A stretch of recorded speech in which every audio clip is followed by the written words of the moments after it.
जी नमस्कार मित्रों। तो अक्टूबर महीने के मंथली करंट अफेयर्स देखते हैं इकोनॉमी के लिए। पहले कुछ डिस्क्लेमर देखिए, इकोनॉमी का मतलब क्या नहीं है। Daily ball by ball commentary economy नहीं है। कौवे की तरह रोज़ यूट्यूब पे काउं काउं करना इकोनॉमी नहीं है। एक उदाहरण से हम लोग समझते हैं। एक योजना आप जानते हैं, प्रधानमंत्री जन आरोग्य योजना, 5 लाख का हेल्थ इंश्योरेंस गरीबों को दिया जाता है, मतलब अमीरों को वो मिलता नहीं था। अभी सितंबर महीने में सरकार ने निर्णय लिया कि देखो, बच्चन अमीर है लेकिन उसको भी फ्री में देंगे अगर उसकी उम्र 70 या उससे ऊपर है। अब आप समझो ये बहती धारा है कि सितंबर में कैबिनेट ने डिसीजन लिया, अक्टूबर महीने में मोदी जी अनाउंस करेंगे, फिर आप जनवरी महीने में 26 जनवरी में प्रेसिडेंट की स्पीच में वापस लिखेंगे, फिर 31 जनवरी को इकोनॉमिक सर्वे आएगा, वापस वो उसमें लिखेंगे, 1 फरवरी को बजट में आएगा, वापस वो उसमें लिखेंगे। और हो सकता है इस बीच ये योजना के अंदर कुछ टर्म्स कंडीशन वगैरह भी चेंज होते रहे। तो ये बहती धारा है। अब उसमें रोज़ बॉल बाय बॉल कमेंट्री देखनी नहीं, एक बार आपने देख लिया ठीक है, अब फाइनल में देखूंगा जब बजट आने दो। क्योंकि अपनी प्रीलिम्स समझो कल सुबह नहीं है, अपनी प्रीलिम्स मई महीने के अंदर है और मेंस एग्ज़ाम इस बार अगस्त महीने के अंदर है। तो please keep this in mind. तो बहती धारा में नहीं उतरेंगे। बराबर, जो चीज़ मुझे लगती है कि ये फिर से रिपीट होनी ही है तो उसमें हम बहुत दिमाग खर्च नहीं करेंगे। देखिए, हम लोग अभी नवंबर महीने में, जनवरी में इकोनॉमिक सर्वे आएगा, फरवरी में बजट, तो उस वक्त ये GDP, inflation, repo rate, rupee dollar exchange rate, annual survey of industry, consumer price index, बहुत सारी चीज़ें वापस रिपीट हुई। शेयर मार्केट ऊपर गया कितना, मॉनेटरी पॉलिसी में क्या चेंजेस हुए। तो हर साल मैं एक फ्री सीरीज चलाता हूँ। तो विन 25 2025 के लिए होगी, लेक्चर भी होंगे, पावर पॉइंट भी, हैंड आउट भी, सब फ्री में होता है, उसका आप लाभ उठाइए। तब आप कहेंगे भाई तो तुम अगर फरवरी में ही सब पढ़ाने वाले हो तो, और वो भी फ्री में, तो अभी से वीडियो क्यों बना रहे हो? क्योंकि मुझे पेज व्यूज़ चाहिए और आपको दिल की तसल्ली चाहिए। और आपकी कोई एग्ज़ाम करीब आ रही है, जैसे बैंक की staff selection, engineering service exam, state service, तो दिल को तसल्ली रहे, थोड़ा जान लिया हो, पढ़ लिया हो तो काम में आए। तो इस हिसाब से पढ़ाई करेंगे। बाकी जो विषय होते हैं जैसे साइंस, पॉलिटी, हिस्ट्री, ज्योग्राफी, उसके भी करंट अफेयर्स तो मंथली मैगजीन अनअकैडमी की जो हम बनाते हैं, आप ये लिंक से फ्री में डाउनलोड कर सकते हैं। खैर, शुरू करते हैं। इकोनॉमी, आप जानते हैं मैं 6 पिलर में पढ़ाता हूँ। तो जो भी करंट अफेयर्स हैं वो भी उन 6 बॉक्सेस के अंदर ही मैं रखता हूँ। A place for everything and everything in its place. तो पहला जो पिलर है, मनी, बैंकिंग, फाइनेंस, इंश्योरेंस, उसके अंदर जाने लायक चीज़ें अक्टूबर महीने में, पूरे महीने में क्या हुई। यूपीआई लिमिट्स चेंज किए गए, बेनिफिशियरी अकाउंट लुकअप की फैसिलिटी होगी, आरबीआई की मॉनेटरी पॉलिसी में कुछ सुधार, कार्य रिकवरी फ्रेमवर्क हमने ज्वाइन किया, अमेरिका के साथ टोटलाइजेशन पैक करने की बात है, और बहुत कुछ हुआ जो एक एक करके अभी हम समझते हैं। देखिए, सबसे पहले तो ये यूपीआई और यूपीआई से मनी ट्रांसफ़र, वैसे तो आप सब लोग जानते ही हैं, लेकिन जो एकदम नए लर्नर्स जुड़ रहे हैं मेरे साथ, यूपीआई क्या है? कि आप अपने बैंक अकाउंट से दूसरे को मोबाइल के द्वारा पैसा भेज सकते हैं। फुल फॉर्म याद रखना है, unified payment interface. UPI technology से मोबाइल ऐप बनते हैं और मोबाइल ऐप से पैसा ट्रांसफ़र होता है। और ये किसने बनाया? था NPCI, national payment corporation of India ने बनाया है। अब इसमें क्या सुधार किए गए? पहले तो यूपीआई के भी कुछ सब टाइप्स है, उसे आप समझिए। लेकिन नॉर्मल यूपीआई क्या है कि आपके बैंक अकाउंट से आपका मोबाइल लिंक होता है और उस मोबाइल लिंक से दूसरे के अकाउंट में आप पैसा ट्रांसफ़र करते हैं, दैट इज़ नॉर्मल यूपीआई। फिर कुछ बार इन्होंने पाया कि बैंक का सर्वर हैंग हो जाता है, क्रैश हो जाता है, तो क्यों ना किया जाए कि आपके बैंक अकाउंट में जो पैसा है उसमें से कुछ पैसा आप यूपीआई वॉलेट के अंदर ट्रांसफ़र करो, जो मोबाइल के अंदर आपका जो भी फ़ोन पे वगैरह ऐप्स हैं उसके अंदर एक वॉलेट बनेगा, उसमें ट्रांसफ़र करो और उसमें से आप दूसरे को ट्रांसफ़र करो। तो उसमें ये कोई एरर और सर्वर हैंग है बैंक का, ये सब दिक्कत नहीं है। तो उस फ्रेमवर्क को हम कहते हैं यूपीआई लाइट टेक्नोलॉजी। तीसरा, सब लोगों के पास ये स्मार्टफोन नहीं होते, एंड्रॉयड, आईओएस वगैरह। कुछ लोगों के पास ये पुराने नोकिया के बेसिक फीचर फ़ोन या नंबर पैड वाले फ़ोन होते हैं, तो उसमें तो ये नए वाले फ़ोन पे और पेटीएम टाइप के ऐप्स नहीं होंगे। तो वो भी इस सुविधा का लाभ ले सके तो उनके लिए अलग टेक्नोलॉजी है यूपीआई 123। मतलब उनके छोटे छोटे अलग टाइप के ऐप्स बनते हैं, उनका सीधा वो जो नंबर *123 हैश वगैरह, या फ़ोन करके IVR press 1 for this, press 2, ऐसा ऐसा करके वो पैसा ट्रांसफ़र कर सकते हैं। उसको हम बोलते हैं यूपीआई 123 टेक्नोलॉजी।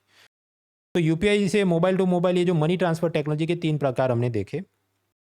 इसके अंदर जो अलग अलग ट्रांजैक्शन लिमिट्स थी, जो वॉलेट लिमिट्स थी, उसमें आरबीआई ने कुछ सुधार करवाए हैं। नए लिमिट्स ये वाले हैं।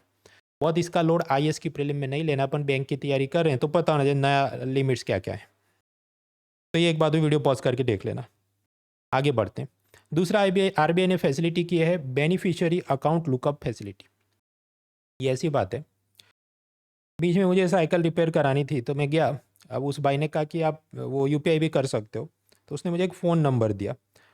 अब ये पेटीएम, फ़ोनपे या जो भी ऐसे ऐप्स हैं उसमें आप उसका फ़ोन नंबर टाइप करोगे तो क्या होगा, वो उसका नाम और फ़ोटो भी दिखाएगा कि गजेंद्र सिंह जाला, और फिर मैं उनको पैसा ट्रांसफ़र कर दूँ। तो इसे क्या कहें कि यूपीआई में आप जब mobile to mobile money transfer या कुछ कर रहे हैं तो आप जब भी अकाउंट नंबर या बेनिफिशियरी का फ़ोन नंबर डालते हैं, वो उसका यूज़र नेम या जो भी आईडी आपको बताता है कि कौन आदमी है या कौन कंपनी या कौन ऑर्गेनाइजेशन है। इससे फ़ायदे क्या हैं? फ्रॉड प्रिवेंशन होता है, आपसे खुद से टाइप करने में गलती हुई आप सुधार सकते हैं, और यूज़र का कॉन्फिडेंस बढ़ता है। अब ये जो बेनिफिशियरी अकाउंट लुकअप फैसिलिटी है, ये यूपीआई और उसके भी ऊपर आईएमपीएस सिस्टम जिससे ये पूरा मोबाइल मनी ट्रांसफ़र हो रहा है, उसमें तो पहले से था।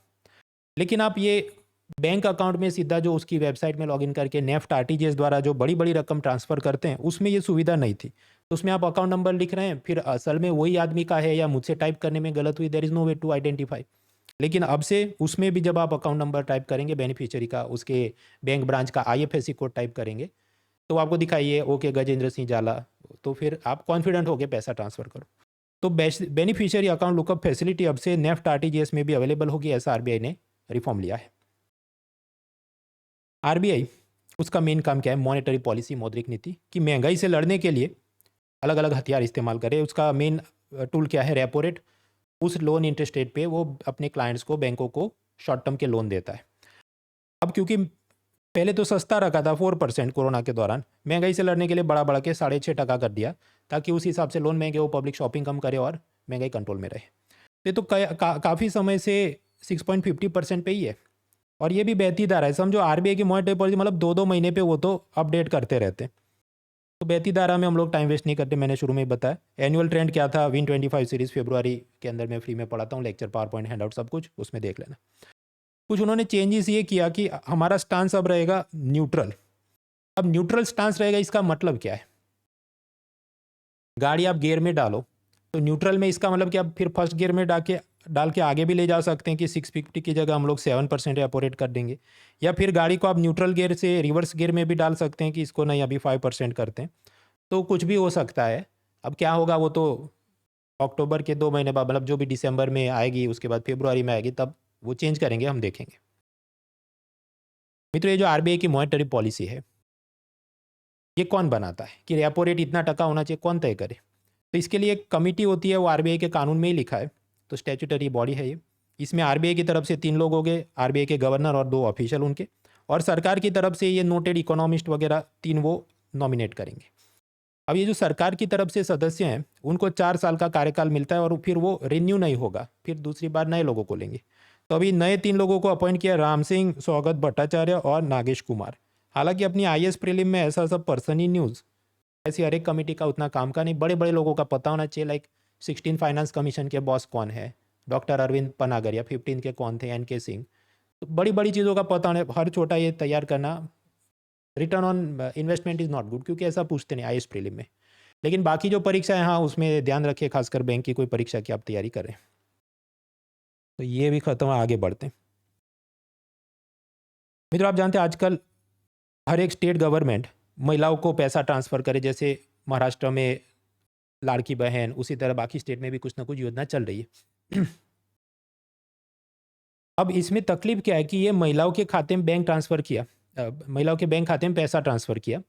अब ज़्यादातर ऑफकोर्स भी एक्सपेक्ट कि वो सब उसका पैसा वो यूपीआई और ये सब से लिंक करके वो मोबाइल से शॉपिंग करें, पर सब लोगों के पास वो जानकारी, सुविधा नहीं है। बहुत सारी महिलाएं ऐसी होंगी कि वो कैश में विड्रॉ करके उनको छोटा मोटा अपना काम चलाना है। लेकिन सरकार क्या सोचती है, नहीं ये यूपीआई और ई बैंकिंग टेक्नोलॉजी है ना, तो ये तो कर लेंगे, कोई बैंक में उसका पैसा विड्रॉ करने नहीं आएगा, हमको कोई लोड लेने की ज़रूरत नहीं। लेकिन असल में बहुत सारी महिलाएं, खासकर गरीब परिवारों से, जिनको ये सब स्मार्टफोन टेक्नोलॉजी से उनकी सुविधा नहीं है, तो बैंक के आगे बहुत लंबी लंबी लाइन लग जाती है, और उसके चलते सरकारी बैंक मैनेजरों का वर्कलोड काफ़ी बढ़ रहा है। तो अभी ये लोग बहुत परेशान हो गए। कौन? बैंक वाले। तो सरकारी बैंक, पब्लिक सेक्टर बैंक के स्टाफर्स ने धमकी दी है कि ज़्यादा स्टाफ को भर्ती करो, ये सब के चलते हमारा काम बहुत बढ़ रहा है। कुल मिला के सरकारी बैंकों में 1 लाख नौकरियां अभी भी खाली हैं, परमानेंट जॉब्स कम हो रही है। वो कैसा कि पुराना मैनेजर रिटायर हो गया तो ये नए को भर्ती ही नहीं करेंगे आईबीपीएस में, उसकी जगह वो सब कॉन्ट्रैक्चुअल में स्टाफ को रख के लोन असेसमेंट का अलग किसी को काम दे दिया, मार्केटिंग और क्रेडिट कार्ड का अलग को काम दे दिया। तो ऐसा एडहॉक या कॉन्ट्रैक्चुअल स्टाफ रखा जाता है और वो सबकी कोई जिम्मेदारी नहीं, आज 2 दिन है नौकरी में, कल चला गया। कस्टमर सेटिस्फैक्शन भी कम हो रहा है। Similar problems are also present in railways, कि उनके जो लोको पायलट होते हैं और जो नीचे सब रिपेयर का काम करने वाले गैंगमैन वगैरह, उनकी भी काफ़ी शॉर्टेज है, लेकिन सरकार भर्ती नहीं करती। क्यों? पैसा बचाना है, जितना पैसा बचा वही सब योजना में खर्च करे तो वोट मिल जाए। तो ये सब भी आपको सीधा प्रीलिम्स में इसका काम नहीं है, पर आप मेंस के लिए सोचिए। मेंस पेपर 2 में मुद्दा है गुड गवर्नेंस, पेपर 4 के अंदर dilemmas of the public organisation ethics का पेपर जो मेंस में होता है। यही सब, जब तक स्टाफ ही नहीं होगा तो अच्छी सर्विस डिलीवरी और गुड गवर्नेंस और अकाउंटेबिलिटी कैसे बनेगी।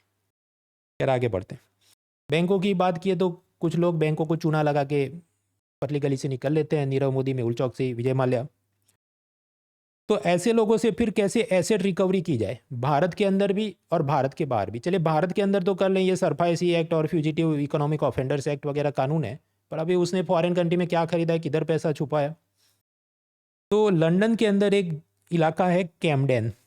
कैमडेन के अंदर ये अलग अलग देशों के जो भी ऐसे banking officials, enforcement directorate, CBI, ये सब लोग के ऑफिसर्स ने एक इनफॉर्मल ग्रुप बनाया है जिसको कहते हैं Camden asset recovery inter agency network.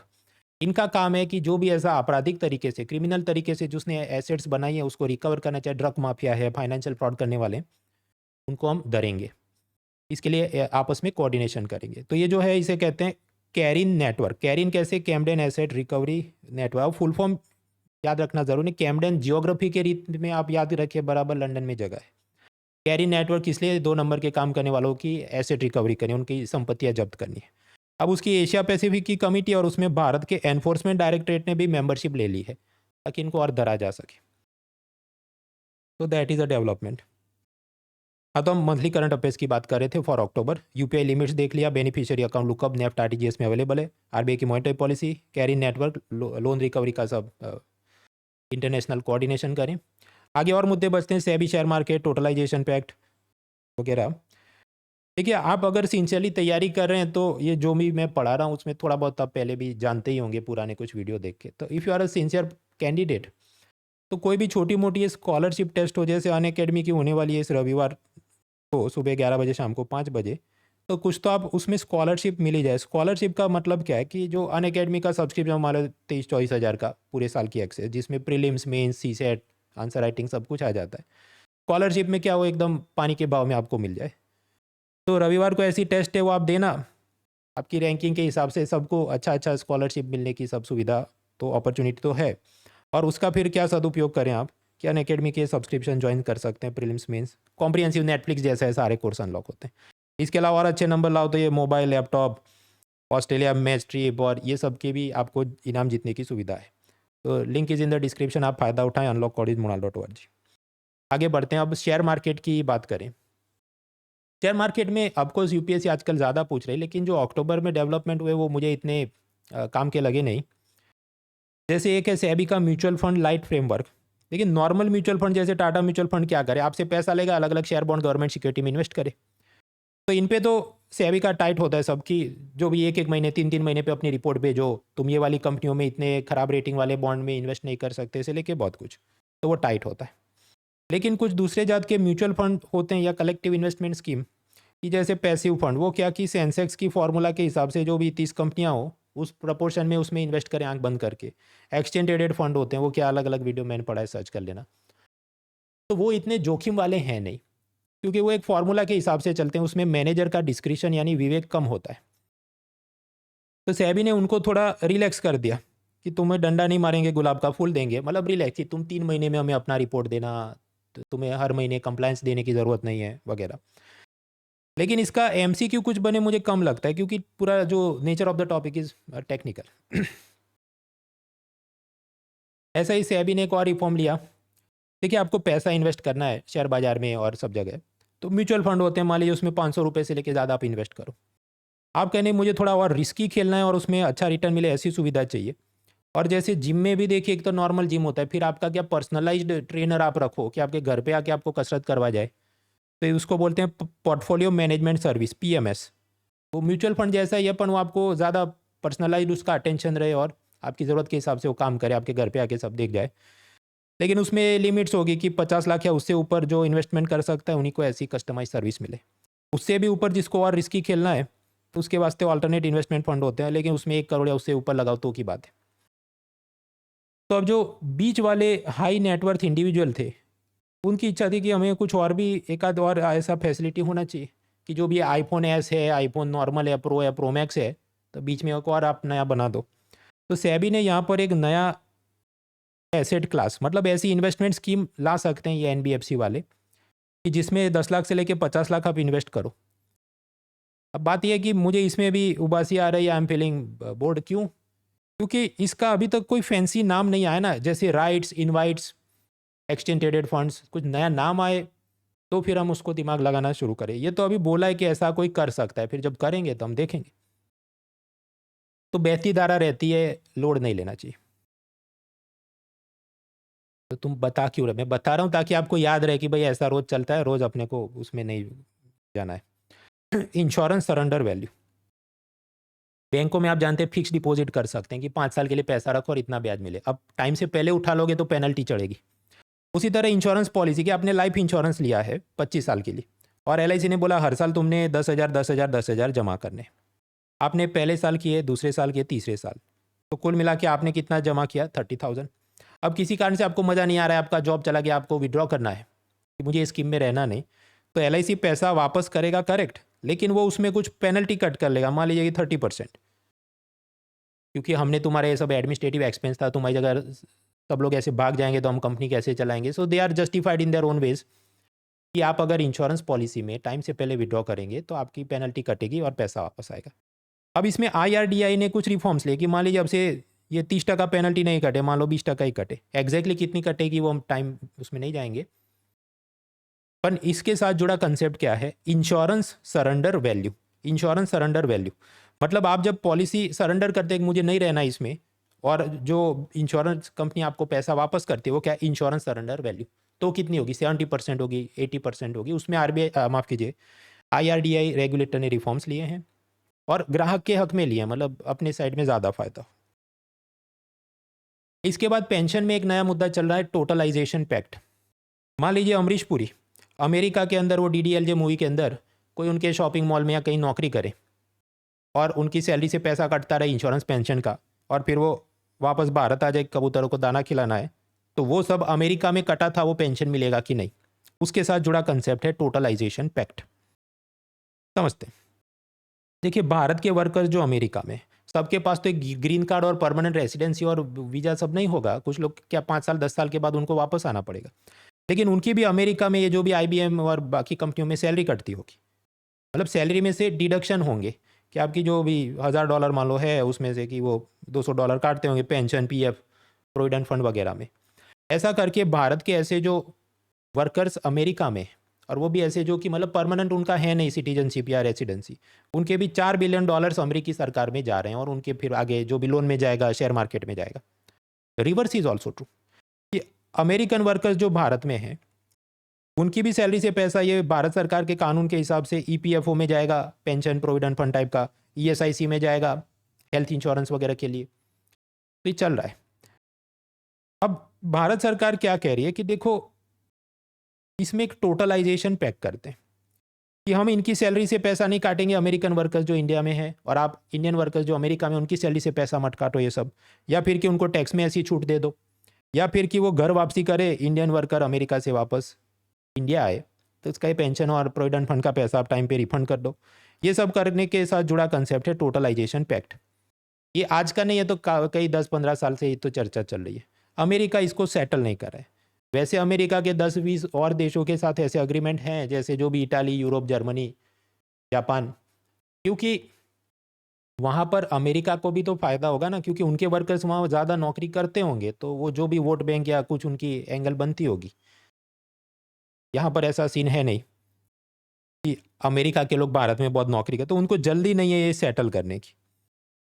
तो ये टोटलाइजेशन पैक्ट एक लाइन का मुद्दा हुआ कि दो देश आपस में जो भी ऐसे एक्सपाट्रिएट वर्कर्स हैं, उनके सोशल सिक्योरिटी स्कीम का पैसा कट नहीं करे या जल्दी रिफंड कर दें, ऐसी ये बात है। मतलब समझो, एक तो होता है डबल टैक्सेशन अवॉइडेंस अग्रीमेंट, कि मॉरिशस का आदमी भारत में है तो उस पर भारत सरकार टैक्स नहीं ले, मॉरिशस सरकार टैक्स ले, और भारत का आदमी मॉरिशस जाए तो उस पर उनकी सरकार टैक्स ना ले, इंडियन सरकार टैक्स ले। तो डबल टैक्सेशन अवॉइडेंस अग्रीमेंट हमने पहले देखा था। टोटलाइजेशन पैक भी मिलता जुलता है, पर वो टैक्स के साथ जुड़ा नहीं, वो ये insurance, pension, social security schemes के साथ जुड़ा है। अब ये जो पूरा मुद्दा है मेरे हिसाब से प्रीलिम में काम का है, हाँ, एक लाइन में कि totalisation pact is associated with what, social security scheme of the expatriate workers. क्या मेंस में ये काम क्या? मेरे हिसाब से काम करें। इसका कारण क्या? अगर आपको इंडो यूएस रिलेशनशिप के बारे में कुछ पूछा जाए तो अब सब लिखना चाह रहा हूँ, जो भी economic and strategic and minerals वगैरह, तो 250 वर्ड तो आपके ऐसे ही ख़त्म हो जाने हैं इधर तक पहुँचने से पहले। और दूसरा, ये तो अभी तक साइन भी नहीं हुआ और ये ज़्यादा हॉट टॉपिक भी नहीं, कुछ कुछ बार एक एक लाइन में वो हिंदू के अंदर साइड बॉक्स में आता है, तो उतना ही उसे तैयार करना चाहिए, उसमें झंडा लेके फिर घुस नहीं जाना चाहिए। Same goes for interview. अब आप कहें ये तो तुमको तो पता है, तुम तो कोचिंग और टीचिंग करते हो, हमें कैसे पता चले कि कौन सा टॉपिक काम का है, कौन सा काम का नहीं है, किसको कितनी इज्जत देनी है? सिंपल है भाई, बेसिक थियरी, कंटेम्पररी इश्यूज खत्म करो और उसके बाद प्रीवियस ईयर के टॉपिक वाइज क्वेश्चन आप देखो, एक नहीं बार बार देखो, तो अपने आप आपको एक पता चल जाएगा कि इस बाउंड्री के आसपास हमें खेलना है।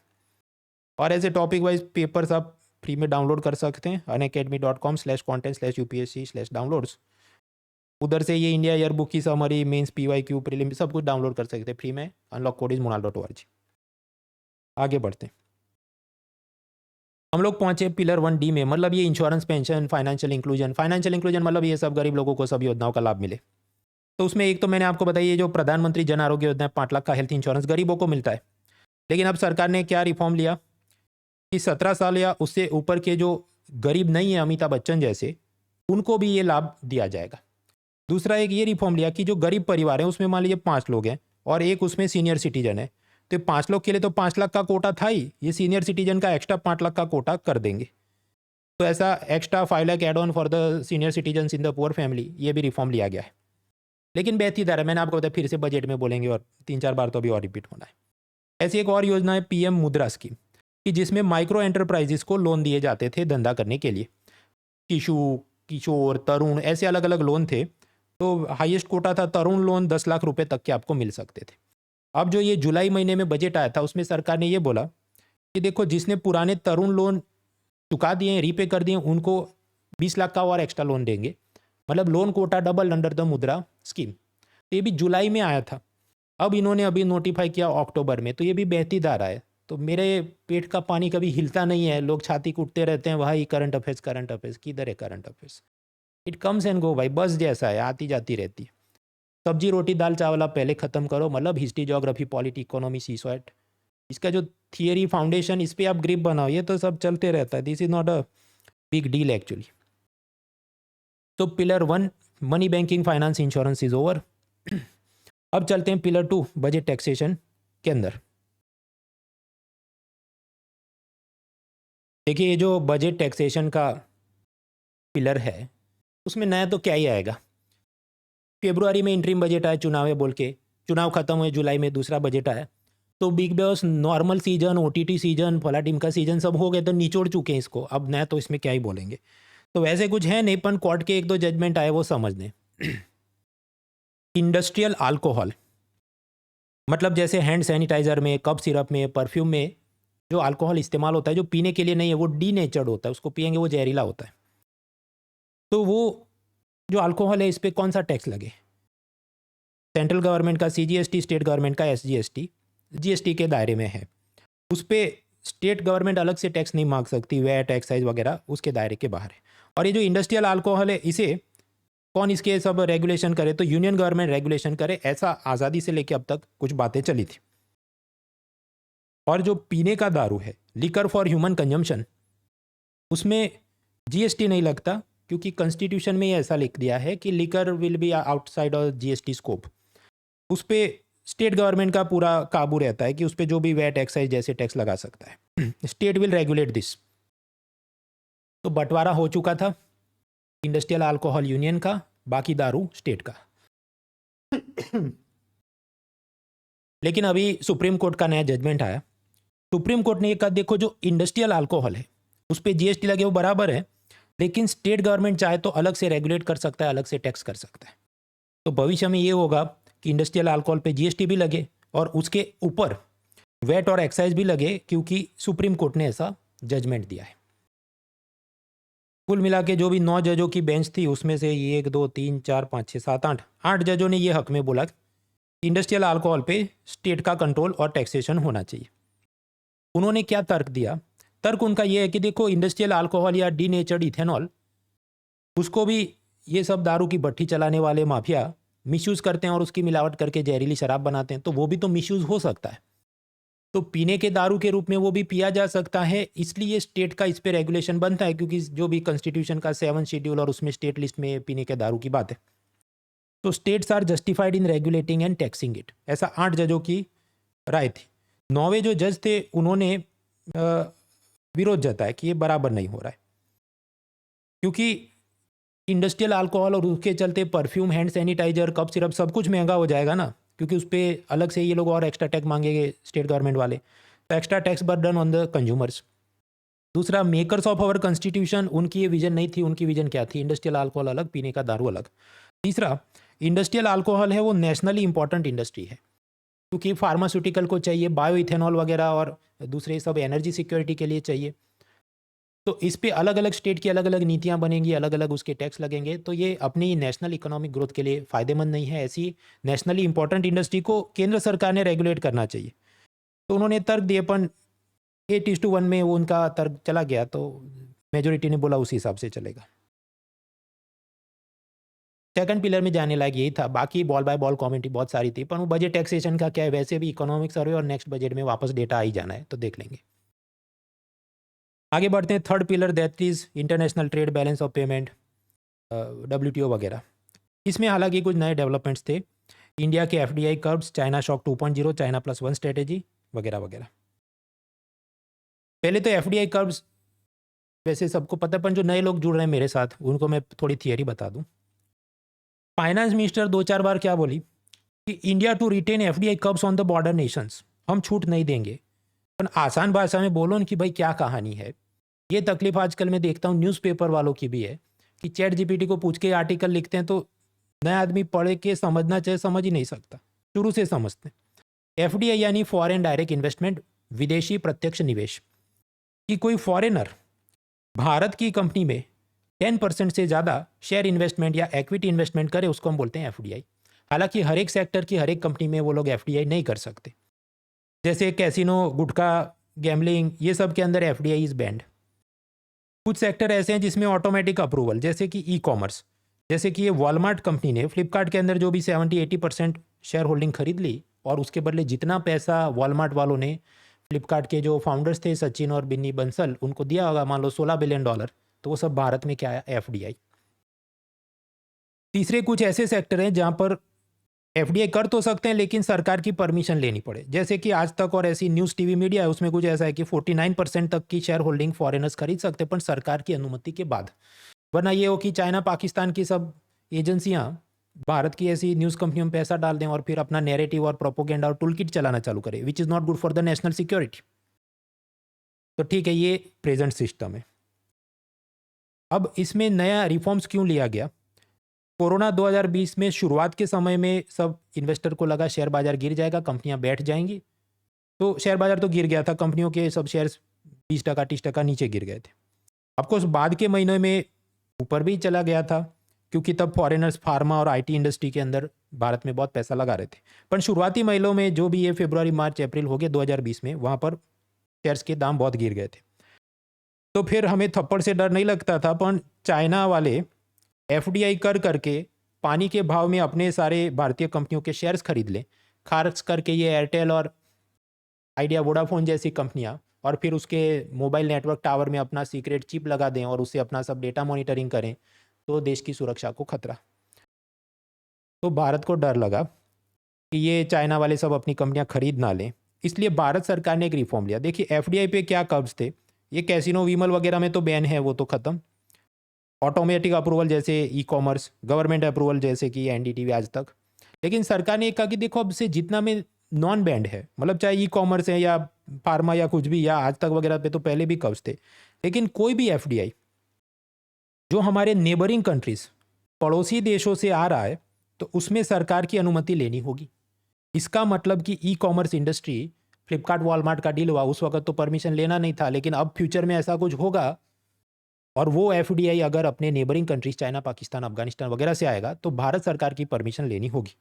ऐसा नया नियम किया जिसको हम कहते हैं एफडीआई पे कब्ज डाले गए। अब ये तो 2020 में हुआ था, अब 2024 में पहुंचे तो खासकर चाइना की इलेक्ट्रिक व्हीकल कंपनीज, उनकी काफ़ी मांग है कि हमें परमिट कर दो, लेकिन उनकी फाइल सब सरकार की दफ्तर में पेंडिंग होगी, सरकार, भारत सरकार परमिशन नहीं दे रही।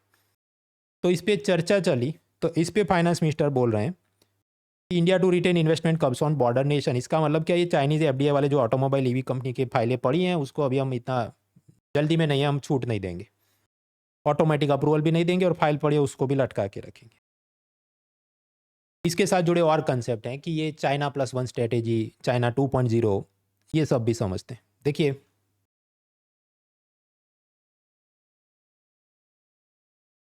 अमेरिका की बहुत सारी कंपनियां जैसे टेस्ला, एप्पल वगैरह, वो अपना माल चाइना के अंदर मैन्युफैक्चरिंग कराती है। लेकिन अब धीरे धीरे अमेरिकन सरकार, यूरोपियन यूनियन, उन्होंने ऐसी चाइना मेड चीज़ों पर टैक्स बढ़ाना चालू किया, प्रोटेक्शनिज्म चालू किया। कुछ तो ऐसी चीज़ है जिसमें 50% से लेकर 100% टैक्स लगेगा जब उसे चाइना से इंपोर्ट किया जाए। अब ऐसा सब टाइट किया तो स्वाभाविक है ये सारी अमेरिकन कंपनियां क्या सोचेंगी, रीशोरिंग करते हैं। मतलब टेस्ला जो चीन में फैक्ट्री खोल के बैठा था वो अमेरिका घर वापसी करे कि अमेरिका में मैं वापस से अपनी फैक्ट्री खोल दूंगा, तो इसे कहेंगे रीशोरिंग।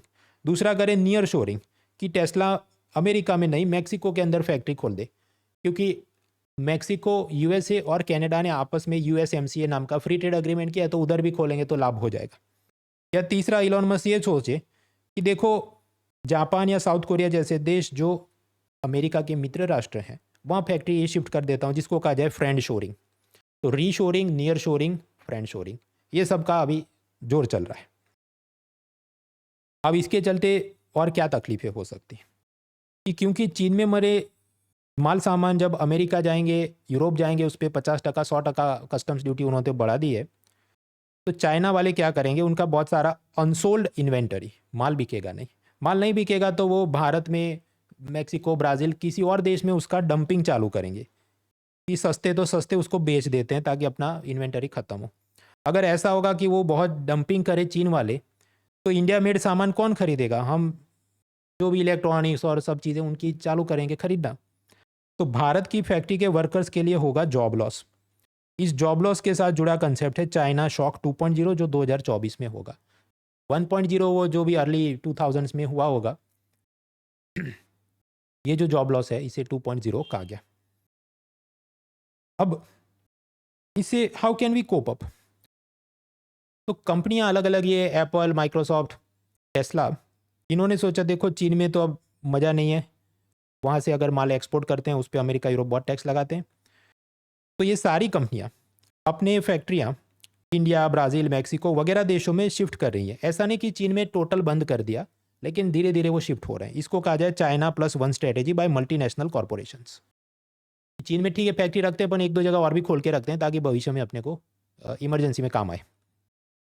अब ऐसी जो चाइना प्लस वन स्ट्रेटेजी है उससे भारत सरकार कैसे फ़ायदा उठा सकती है। इकोनॉमिक सर्वे ने विश्लेषण किया और ये अभी ये चाइना शॉक 2.0 के कंटेक्स्ट में वापस चर्चा में रहता है। देखिए, एक तो हम ये कर सकते हैं कि चीन से ये जो भी टेस्ला का इंजन और टायर सब मंगवाए भारत में, और फिर भारत में उसका असेंबल इन इंडिया कर दें और ये गाड़ी फिर एक्सपोर्ट करें यूएसए के अंदर। तो ये काम हो सकता है कि re export with small value addition. लेकिन इसमें इंडिया का खुद का बहुत फ़ायदा नहीं, क्योंकि आप समझो ये इंजन और टायर बनाने के लिए मान लीजिए चीन में 5 लाख लोगों को नौकरी मिली, हमको तो सिर्फ उसका नट बोल्ट लेके असेंबल ही करना है, तो भारत में हो सकता है सिर्फ 5,000 लोगों की नौकरियां बने। तो this type of activity will not help greatly in the job creation, रोजगार निर्माण में बहुत उपयोगी होगी नहीं। और उसी के चलते समझो ये लोग वैल्यू एडिशन भी तो कुछ ही कम ही कर रहे हैं, तो वैल्यू एडिशन भी भारत का कम होगा, तो भारत का जीडीपी ग्रोथ भी बहुत ज़्यादा बढ़ नहीं पाएगा, क्योंकि सारा तो उधर से बन के हम तो सिर्फ नट बोल्ट ही टाइट करें। तो इकोनॉमिक सर्वे ने कहा देखो ये तरीका ठीक नहीं होगा, अपने हक में नहीं होगा, इंडिया का फ़ायदा कम है।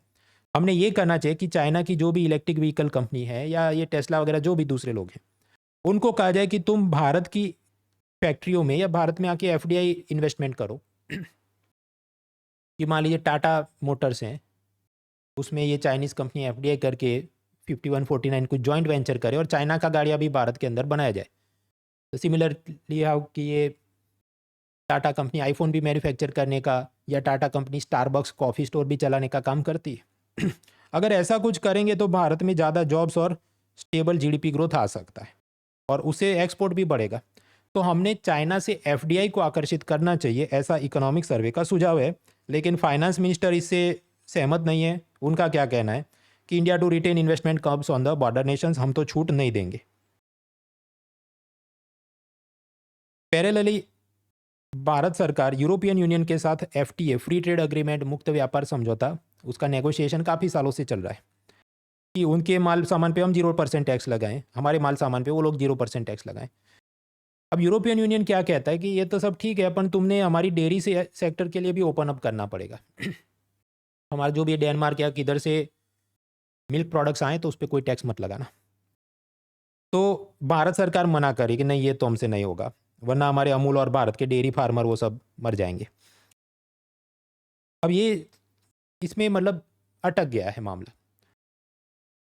देखिए, इकोनॉमिक सर्वे ने खुद भी ये पाया कि ये जो अपनी मेंटालिटी है बिग बट पुअर, एक तरफ हम कहते हैं हम तो बहुत मतलब 5th largest economy 3rd largest economy बन जाएंगे, $5 ट्रिलियन ये करेंगे, डेवलप नेशन बन जाएंगे, भारत विश्व गुरु बन चुका है। लेकिन जब भी ऐसा नेगोशिएशन करने की बात है, नहीं नहीं हम तो बहुत गरीब हैं, हमारे किसान बहुत गरीब हैं, हम तो ये सब नहीं कर सकते, तो सामने यूरोपियन यूनियन ने धर्मशाला तो खोली नहीं है। वो तो इंसिस्ट करे फॉरेन ट्रेड्स डिप्लोमेसी, इसमें हमेशा क्या होता है गिव एंड टेक, आप कुछ चीज़ों में कॉम्प्रोमाइज़ करो, वो कुछ चीज़ों में कॉम्प्रोमाइज़ करे। तो इकोनॉमिक सर्वे ने खुद कहा है ये जो भारत की बिग बट पुअर मेंटालिटी है ये अपने फ़ायदा नहीं कर रही है। ये ऐसा ही है कि आप वो जो ऑस्ट्रिच रेती में अपना सर गाड़ दे और कहे आजू बाजू कोई है ही नहीं मेरा दुश्मन, आप भी अगर कंपटीशन को देखना ही छोड़ दें और उसके साथ कोप अप नहीं करें, इट डजेंट हेल्प। तो आपको हमेशा कंपटीशन में पता होना चाहिए कि ये होगा और हम कितने लेवल पे हमें ज़्यादा मेहनत करनी है। इसके लिए आप ऑल इंडिया रैंकिंग वाली कुछ मॉक टेस्ट वगैरह दें, इट हेल्प्स, और वो भी फ्री में। इस रविवार 10 नवंबर को यूसीएससी टेस्ट होने वाला है, सुबह 11 बजे शाम को 5 बजे। ऑफकोर्स बहुत सारे लोग शुरुआत ही कर रहे हैं तो बहुत एडवांस लेवल के ज़्यादा टफ क्वेश्चन भी नहीं, शुरुआती चरण के मॉडरेट और इजी लेवल के क्वेश्चन होंगे जिसमें ये सब स्कॉलरशिप वगैरह जीत सकते हैं, laptop mobile Australia match TV तो सब है ही। लेकिन इनामों से भी ज़्यादा वो इम्पॉर्टेंट क्यों है, आपको पता चले कि मैं किस लेवल पे हूँ, सही दिशा में मेरी तैयारी जा रही है कि नहीं, दैट इज़ मोर इम्पॉर्टेंट। और अगर आप सिंसियर हैं तो छोटी मोटी तो इनाम जीत ही जाएंगे, स्कॉलरशिप मिल जाएगी और उसी स्कॉलरशिप से अनअकैडमी के सारे पेड कोर्सेज आप एकदम पानी के भाव में खरीद लो, आपकी तैयारी पूरे साल प्रीलिम्स मेंस आंसर राइटिंग सब कुछ चलता रहे। एंड अनअकैडमीज लाइक नेटफ्लिक्स की हिंदी इंग्लिश बाइलिंगुअल सारे कोर्सेज सारे टीचर्स के अनलॉक हो जाते हैं। फिर आगे बढ़ते हैं तो थर्ड पिलर में जाने लायक मुद्दे जो थे, FDI curves, China shock 2.0, China +1 strategy, how can India benefit from it. उसके बाद बहुत सारे कॉलम भी आए, उसमें जो कुल मिला के जिस्ट था मैंने आपको बताया। तो दैट वाज थर्ड पिलर। अब आगे बढ़ते हैं fourth pillar, that is sectors of economy, agriculture, manufacturing, service sector. इससे कंबाइन करो सब तो क्या जीडीपी, उसमें भाव बढ़ जाए, इन्फ्लेशन, ये सब क्या मैक्रो इकोनॉमिक इंडिकेटर्स। तो सबसे पहले एग्रीकल्चर, हालांकि कुछ खास डेवलपमेंट हुए नहीं। रशिया यूक्रेन क्राइसिस के बाद जो इंटरनेशनल कमोडिटी मार्केट में भाव बढ़ गए तो भारत के व्यापारियों ने बहुत सारा गेहूं चावल बाहर एक्सपोर्ट करना चालू किया था, तो भारत में खुद शॉर्टेज हो गई और भारत में गेहूं चावल महंगे होने लगे। तो भारत सरकार ने एक्सपोर्ट पे बैन लगा दिए थे। लेकिन अब सरकार को लगा नहीं, चावल का वापस से काफ़ी स्टॉक हो गया है, काफ़ी पैदावार हो गई, तो राइस के एक्सपोर्ट पर जो बैन था उसको हटा दिया है।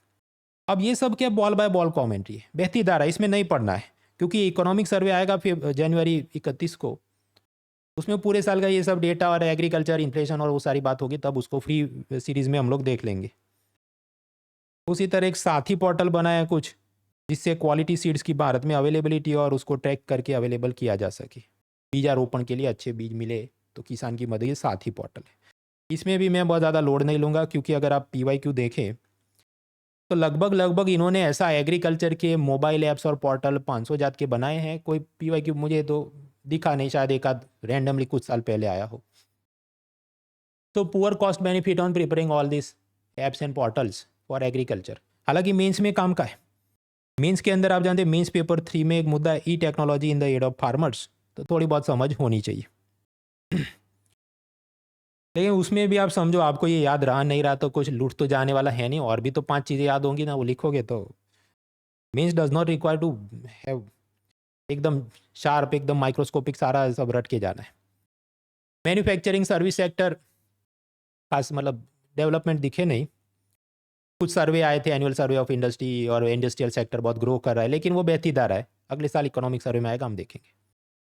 रिपोर्ट रैंकिंग में ग्लोबल इनोवेशन इंडेक्स है, वर्ल्ड इंटेलेक्चुअल प्रॉपर्टी ऑर्गेनाइजेशन वीपो और बाकी इंसीडिया, एक दो ऐसी संस्थाएं उनके साथ मिलकर वो बनाते। स्विट्जरलैंड को पहला नंबर, स्वीडन को दूसरा नंबर, अमेरिका को तीसरा नंबर। भारत का रैंक उत्तर प्रगति हो रही है, सक्सेसिव इंक्रीज।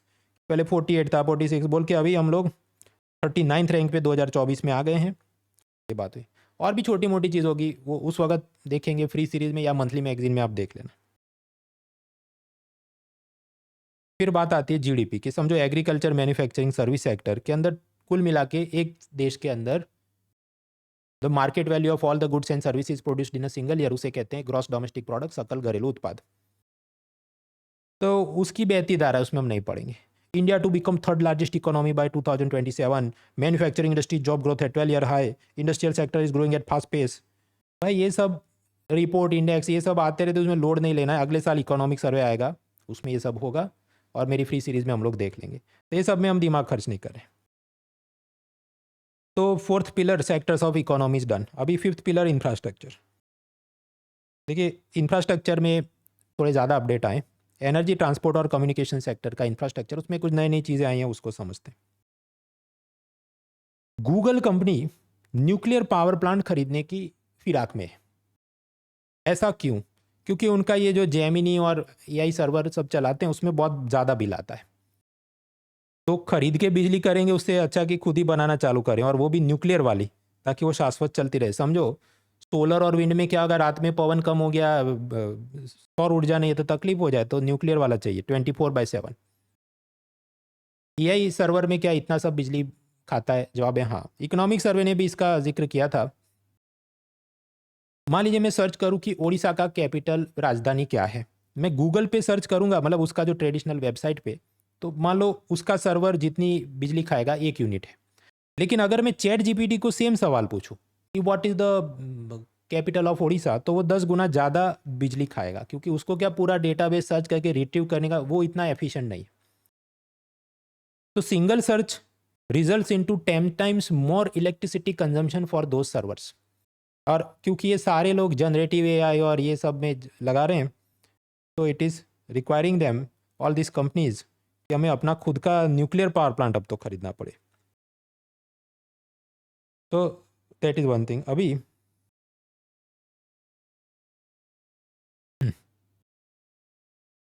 जब ये आप जानते हैं, अभी एक इधर अजरबैजान में क्लाइमेट चेंज का समिट होगा, तो अमेरिका यूरोप के जो नेगोशिएटर होंगे वो सब चिकनी चुपड़ी बातें चालू कर देंगे कि तुम इंडिया और चाइना वाले लोग बहुत प्रदूषण करते हो। खुद का कबूलेंगे नहीं कि तुम्हारे एआई डेटा सेंटर, तुम्हारी ये बिटकॉइन और क्रिप्टो करेंसी, तुम्हारा क्लाउड कंप्यूटिंग ये 10-10 गुना ज़्यादा बिजली खा रहा है, तो तुम पहले उन सबके चलते वो बिजली पैदा करने में जितना कोयला जल रहा है उसका निपटान करो, हमें नसीहत मत दो। But they will not say that. Presently हमारी जितनी बिजली बनती है उसमें 70% के आसपास कोयले से जला के हम लोग coal based thermal power plant से बनाते हैं।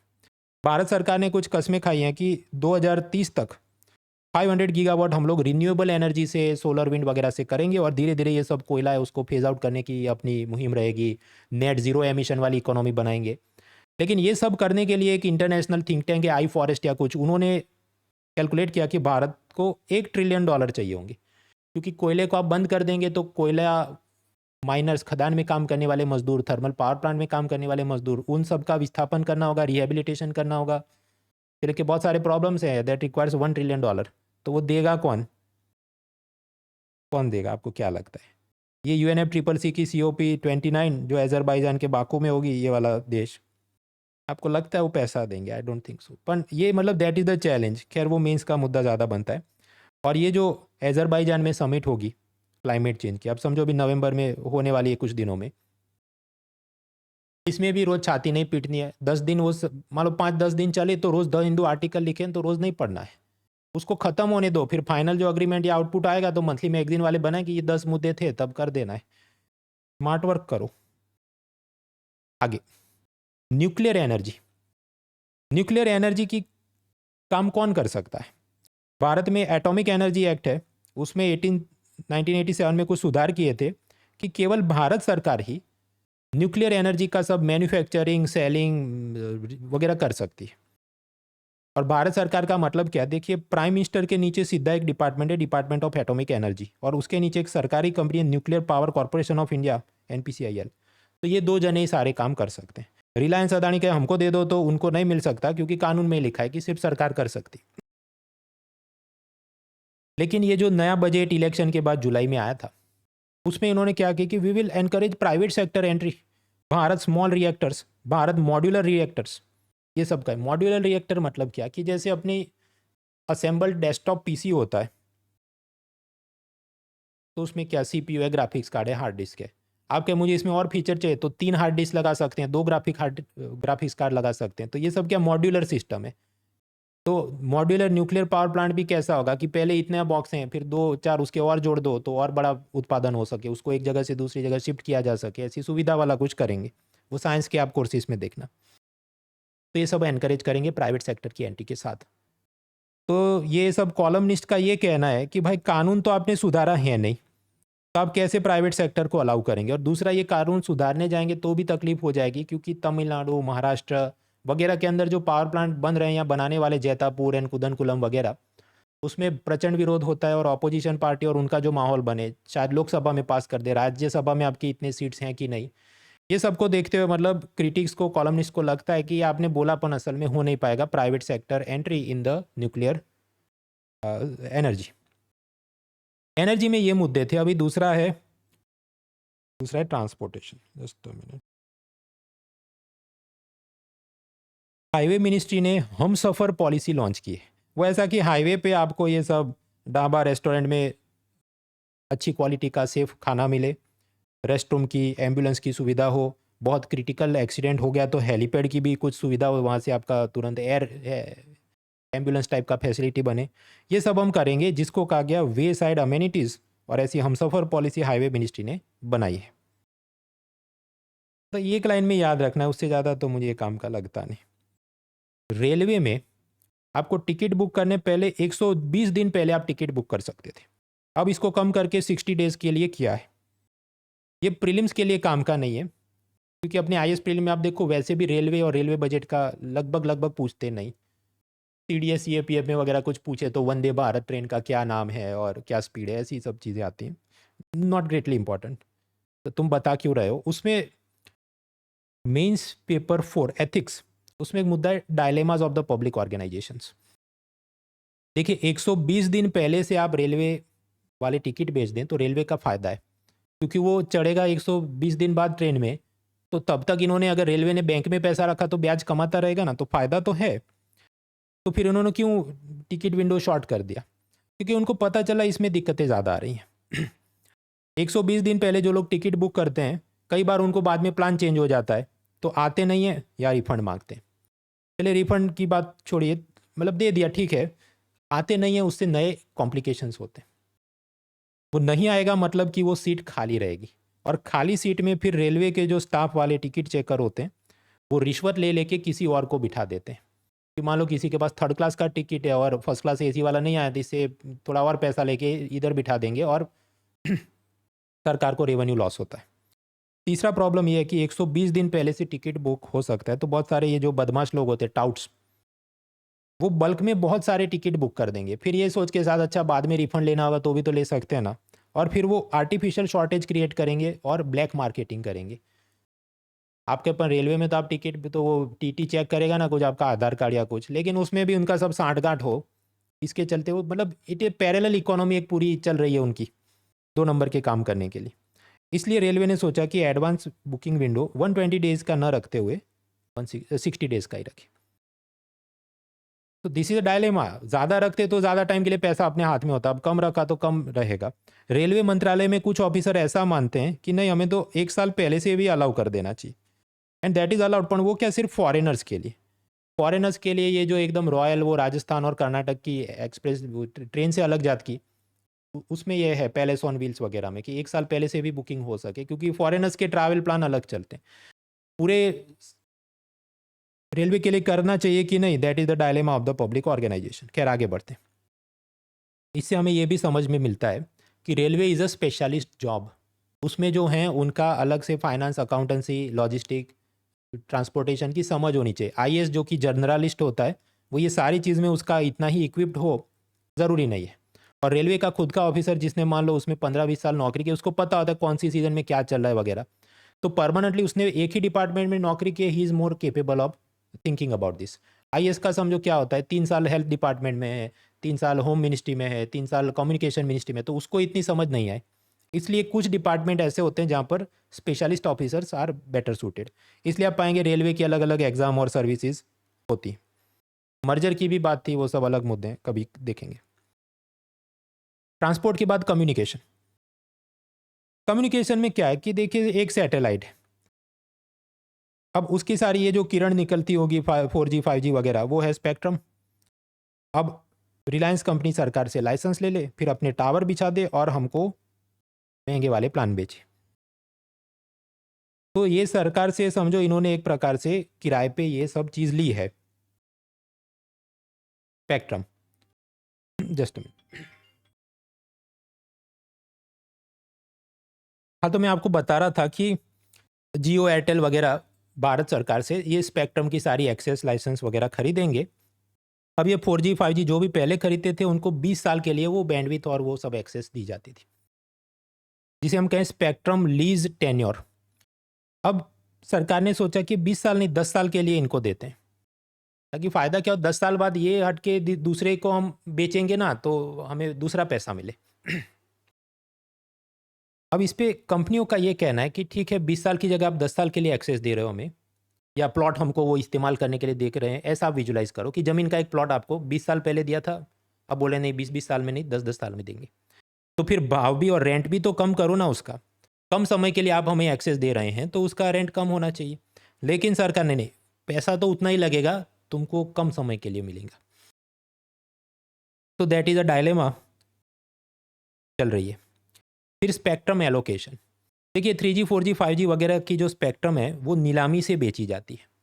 तो मान लीजिए जियो के पास कोई एक एरिया के अंदर सब 4G 5G उसका है, तो उसका लगभग लगभग एकाधिकार हो जाए कि वही सब चलाएगा। दूसरा हो सकता है एडमिनिस्ट्रेटिव एलोकेशन, कि जैसे रेलवे में आप जानते हैं एक ट्रेन और दूसरा ट्रेन आ रहा है और एक्सीडेंट हो जाए, तो उसमें भी वो लोग अभी CCTV लगा रहे हैं। जैसे वो एरोप्लेन में होता है ऑरेंज बॉक्स या ब्लैक बॉक्स कुछ, रेलवे के अंदर भी CCTV होंगे, ड्राइवर को वो मॉनिटर करेगा, सामने एक्सीडेंट तो क्या कब हुआ वो मॉनिटर करेगा। अब ऐसा जो CCTV है उसने सारी फीड सर्वर में भेजनी चाहिए। तो हर एक रेलवे में अगर आपने ऐसा CCTV लगाया तो उसका इंटरनेट कनेक्शन होना चाहिए। वो कैसे आप करेंगे? 5G 4G कोई सिम कार्ड लगाओगे उसका कोई गारंटी नहीं है, तो उसमें सैटेलाइट इंटरनेट की मदद से वो सीधा करे, ऐसा सब देना चाहिए। तो यहाँ पर सरकार की नीलामी से करेंगे तो कहाँ रेलवे वाले अपने को पैसा दे पाएँ। तो एडमिनिस्ट्रेटिव सरकारी विवेक से उनको अलॉट किया जाए, या तो फ्री में दे देंगे या एकदम नॉमिनल फी रखेंगे कि पर ट्रेन 5,000 रुपये समथिंग। तो वहाँ पर ऑप्शन बीडिंग नहीं करेंगे, ऐसी बात है।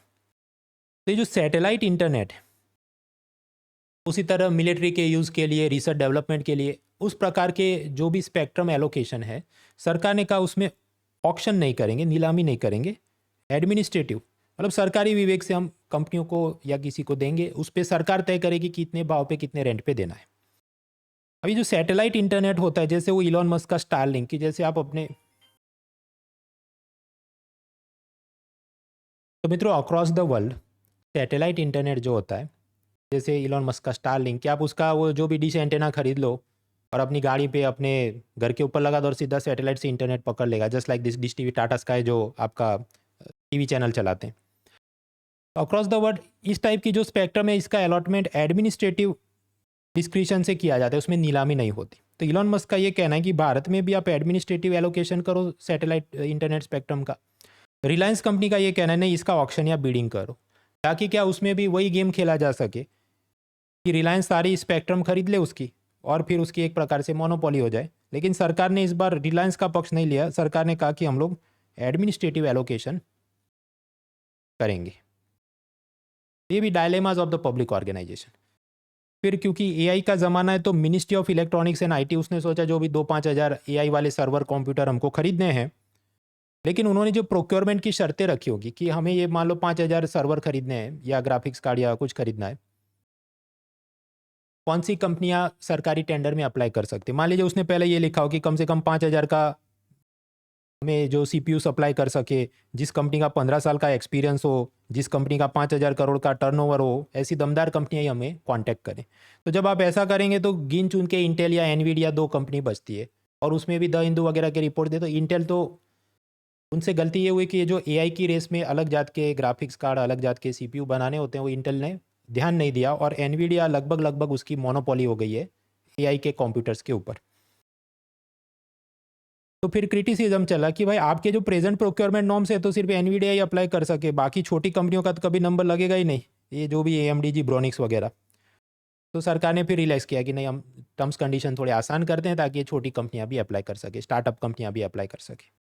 अब ऐसे जो कंप्यूटर होते हैं उसकी शक्ति को कैसे नापा जाए, तो ये जो एआई सिस्टम के कंप्यूटर होते हैं उनकी शक्ति को नापने के लिए पावर मेजरमेंट के अलग यूनिट होता है, उसको कहते हैं टी फ्लॉप्स। T flops. तो 2 चीज़ें याद रखनी है, एक तो माइटी मिनिस्ट्री काम देखता है एआई का, और दूसरा कि ये जो शक्ति है उनकी टी फ्लॉप से नापी जाती है। तो that was pillar 5 infrastructure. Pillar 6 के अंदर हम लोग देखे human resource development. Human resource development में एक तो ग्लोबल हंगर इंडेक्स आया, इसमें भारत का कुछ रैंक होगा, मुझे बहुत काम का लगता नहीं। अगर हम लोग प्रीवियस ईयर क्वेश्चंस देखें तो हंगर इंडेक्स का रैंक मुझे नहीं लगता आईएएस परीक्षा में कभी पूछा, क्योंकि इसमें क्या भारत का सब खराब दिखता है ना, कि इतनी सारी भुखमरी है, तुम तो एकदम बॉटम के क्वार्टाइल में आ रहे हो। हालांकि एक आध बार सीएपीएफ या कहीं पर कंपोनेंट्स पूछे थे कि ग्लोबल हंगर इंडेक्स के कंपोनेंट्स क्या है। एक है under nourishment, child stunting, child wasting and child mortality. उतनी थोड़ी बहुत समझ होनी चाहिए। रैंक हालांकि मीन्स के लिए आप रिफ्लेक्ट कर सकते हैं कि भारत अगर इतना सब विकास हो रहा है तो ये 100 की रेंज में हम लोग क्यों हैं ग्लोबल हंगर इंडेक्स में, और उसके लिए क्या सुधार करने चाहिए, लाइक दैट। तो personally I would not lose too much sleep over this global hunger index, irrespective कि इस पर कितने कमाल की जाए। सरकार क्या कदम उठा रही, बहुत सारे जो हम लोग मीन्स के अलग अलग जगह पर उसे तैयार करें। एक होता है फोर्टिफाइड राइस। नॉर्मल राइस है, उसमें मान लो कार्बोहाइड्रेट और कुछ ही चीज़ हो, अब उसमें आप कुछ और दाने मिक्स कर दो ना, ऐसे राइस के जिसमें ज़्यादा ये जो भी विटामिन और माइक्रोन्यूट्रिएंट्स हो। तो फोर्टिफाइड राइस कर्नल्स मतलब ये वाले देखो, इसमें क्या एक्स्ट्रा सब विटामिन वगैरह है या डाला गया है उसका पाउडर या कुछ किया है, इसको नॉर्मल राइस के साथ मिक्स कर दो, और ऐसा जो मिक्स किया हुआ आटा है, मिक्स किया हुआ चावल है, उसे हम क्या कहें, फोर्टिफाइड राइस। तो सरकार की योजनाएं जैसे नेशनल फूड सिक्योरिटी एक्ट, उसमें गरीबों को 5 किलो अनाज दिया जाता था, पहले सस्ते भाव में देते थे, अब टोटल फ्री कर दिया, उसका नाम है प्रधानमंत्री गरीब कल्याण अन्न योजना। पब्लिक डिस्ट्रीब्यूशन सिस्टम, उसमें गरीबों को राशन की दुकान से अनाज मिले। मिड डे मील स्कीम है, सरकारी स्कूल में बच्चों को खाना फ्री में मिले, जिसका नया नाम है पीएम पोषण या कुछ। ये सब में जो चावल बांटा जाता है वो फोर्टिफाइड राइस होता है। अब सरकार ने कहा ये जो कंपोनेंट है योजना का वो 2028 तक और चालू रखेंगे। फिर ये सब ह्यूमन रिसोर्स डेवलपमेंट और उसमें नोबेल इन इकोनॉमिक्स। ठीक है, असल में नोबेल इन इकोनॉमिक्स का टेक्निकल नाम क्या है, Sveriges Riksbank prize in economic science. तो प्रश्न है सेवरिज रिक्सबैंक क्या है, वो शायद स्वीडन का सेंट्रल बैंक है जैसा भारत का आरबीआई है। तो इन्होंने अमेरिका के 3 लोगों को, एस मोंगलू, जॉनसन, रॉबिन्सन, इनको मिला है, AJR। इन्होंने जो मॉडल दिया, जस्ट अ मिनट, इन्होंने जो मॉडल दिया उसके लिए इन्हें ये नोबेल इकोनॉमिक्स मिला है। इनका जो मॉडल है उसमें बात ऐसी है कि यूरोप के ये जो कॉलोनियल मास्टर्स थे, कैप्टन रसेल वगैरह, उन्होंने जब वो गए अफ्रीका में, एशिया में, तो उन्होंने पाया यहाँ की जो आबो हवा है हमको माफक नहीं है, इधर तो मलेरिया डेंगू सब रोग होते हैं। तो गोरों को लग गया कि इधर हमें कायमी स्थायी नहीं होना है, we don't want to settle permanently in Africa और एशिया। तो वहाँ पर उन्होंने जो भी संस्थाएं बनाई, पुलिस, जुडिशरी, पार्लियामेंट, वो सब कैसे एक्सट्रैक्टिव इंस्टीट्यूशनल फ्रेमवर्क, मतलब शोषण करे, उसमें जो मास्टर है उसी का कल्याण हो, जो राजा है उसी का कल्याण हो, और सारा पैसा और सब चीज़ें चली जाएं ब्रिटेन में, यूरोप में। ऐसे इंस्टीट्यूशंस उन्होंने बनाए थे। इसके चलते आज़ादी के बाद भी, चाहे अफ्रीका, एशिया, आप पाएँ जीडीपी ग्रोथ अच्छा नहीं है, गरीबी बहुत ज़्यादा है।